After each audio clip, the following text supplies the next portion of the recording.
Seorang pria berinisial IR dilaporkan ke Polrestabes Palembang oleh TW, kakak almarhum ayah angkatnya. Laporan ini disampaikan melalui kuasa hukum dengan dugaan pemalsuan data. IR diduga memalsukan kartu keluarga untuk mengubah statusnya dari anak angkat menjadi anak kandung dengan tujuan mendapatkan warisan milik almarhum TH, ayah angkatnya. Ia juga diduga mengambil uang pengembalian biaya ibadah haji milik almarhum yang batal berangkat, serta mengurus sejumlah dokumen penting lainnya untuk kepentingannya dengan total nilai ditaksir mencapai 2 miliar rupiah. Pelapor mengkhawatirkan adanya upaya lanjutan dari IR untuk mengubah dokumen berharga lainnya.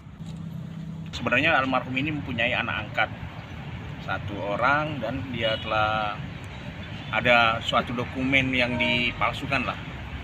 Akan kita buktikan nanti di live juga, dan penyidik juga akan kita memperlihatkan barang-barang bukti yang kita dapatkan dari keluarga dari almarhum.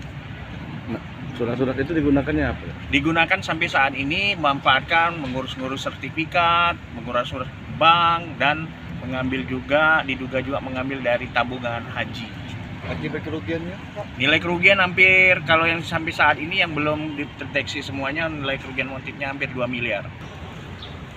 Di sisi lain, IR membantah seluruh tuduhan. Ia menyatakan kartu keluarga yang dipermasalahkan dibuat langsung almarhum ayah angkatnya. Ia juga membantah telah mengambil uang pengembalian biaya haji dan menyebut dana tersebut masih berada di agen travel. Sudah ada laporan juga di Polda atas dugaan itu pencurian. Dan sekarang posisi saudara si Irfan itu belum ada menerima suatu warisan tersebut. Itu pun ada sebagian.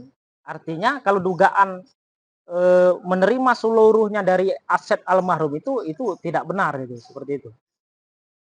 Sebelum laporan ini dibuat, IR lebih dulu melaporkan TW ke Polda Sumatera Selatan atas dugaan pencurian surat hak milik tanah seluas 8 hektar milik IR dengan nilai ditaksir mencapai 2,5 miliar rupiah. Yudi Kiswanto, Kompas TV, Palembang, Sumatera Selatan.